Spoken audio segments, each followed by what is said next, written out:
C'est tout moi.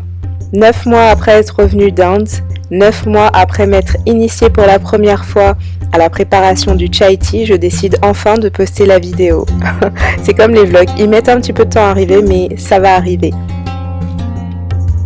On passe tout de suite aux ingrédients de la recette. Donc vous aurez besoin bien évidemment d'épices.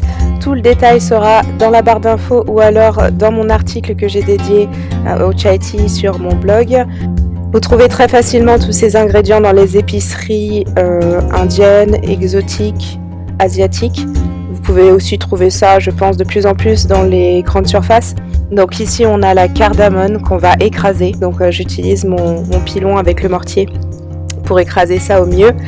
Un morceau de cannelle. Vous aurez aussi besoin d'un morceau de gingembre, de l'anis étoilé. Pas beaucoup. Vous pouvez en mettre 2-3, mais si vous n'aimez pas trop, mettez-en plus 1,5 et quelques clous de girofle. Il faudra aussi ajouter un sachet de thé noir. Vous pouvez utiliser bien sûr du thé noir en vrac si c'est ce que vous avez.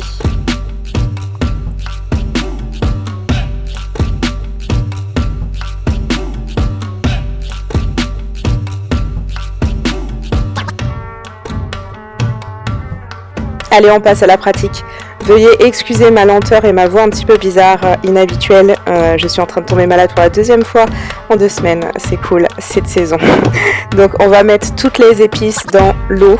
Donc vous avez tous les ingrédients encore une fois dans la barre d'infos. Donc vous avez votre eau qu'il va falloir porter à ébullition. On va mettre toutes les épices dedans. Ici je râpe le morceau de gingembre. Vous n'êtes pas obligé de le râper. Le fait de le râper va le rendre plus puissant au niveau du goût épicé, donc ça peut être un petit peu piquant, moi j'aime beaucoup, mais si vous préférez, vous coupez en tranches, des tranches assez fines et ça fera bien l'affaire, il y aura juste le parfum.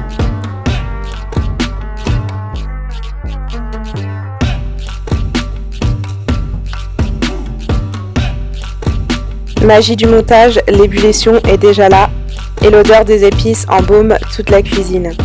À ce niveau-là, on va pouvoir ajouter le sachet de thé noir. Si vous utilisez du thé en vrac, n'hésitez pas à rajouter une cuillère à café. À ce moment-là également, vous pouvez laisser le sachet de thé pour continuer de laisser l'eau bouillir ou l'enlever. Ça dépend de votre préférence au niveau de l'intensité du thé noir. Le thé noir, c'est quand même un thé qui est assez fort, donc tout le monde n'aime pas. Mais vu la quantité de liquide qu'on a, je pense qu'on peut le laisser. Moi, je l'ai retiré par précaution. Je vois toujours au fur et à mesure, donc je le retire, je le mets de côté, mais par la suite, je vais le remettre de toute façon. On va pouvoir rajouter le lait à présent, donc vous utilisez le lait de votre choix. Pour moi ici ce sera du lait végétal, donc c'est une boisson à base de plantes, c'est du chanvre ici, et je rajoute aussi du lait de coco parce que j'aime beaucoup le goût, et ça rajoute plus de crémeux et ça adoucit encore plus. Hop, ici j'ai remis le sachet de thé noir parce que je trouvais que le thé n'était pas suffisamment coloré. Inutile de baisser le feu, on reste toujours à feu vif, on laisse bouillir et s'infuser toutes les épices. À ce moment-là, on peut rajouter le sucrant. Donc vous choisissez votre sucrant, soit du sucre roux, soit du jaggery. J'en avais plus, enfin je ne le trouve pas, mon jaggery que j'avais acheté en Inde. Donc voilà, j'ai mis du sirop d'érable, vous pouvez mettre du sirop d'agave aussi. Et ma petite final touch personnelle, c'est l'essence de vanille pour ce côté encore plus exotique.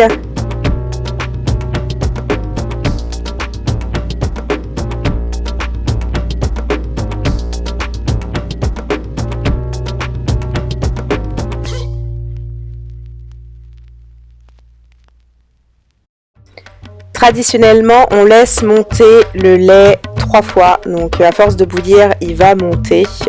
C'est l'effet du lait quand il chauffe. Donc on laisse monter 3 fois, enfin à chaque fois que ça monte, on sort du feu et on répète ça 3 fois. On sort du feu, on remet sur le feu et ainsi de suite. 3 fois, voilà, c'est ce que j'ai vu sur la plupart des vidéos indiennes pour la préparation du chai tea, donc j'ai respecté cette méthode-là.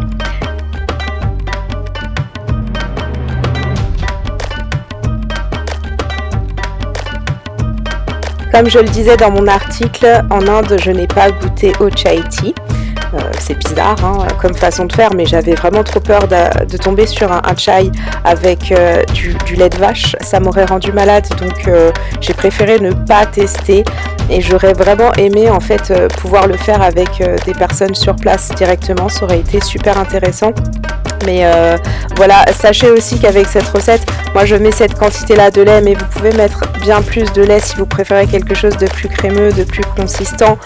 Des fois je mets plus de lait de coco, ça dépend vraiment. Là j'avais envie de plutôt quelque chose de léger, donc adapté selon vos goûts, selon vos préférences.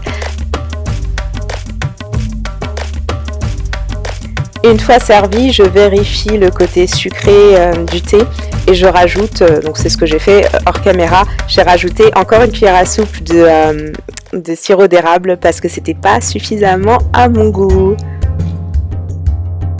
J'espère que la vidéo vous aura plu et que ça vous aura donné envie de goûter au chai tea si c'est une première pour vous. Je vous fais des gros bisous et je vous dis à bientôt dans une prochaine vidéo.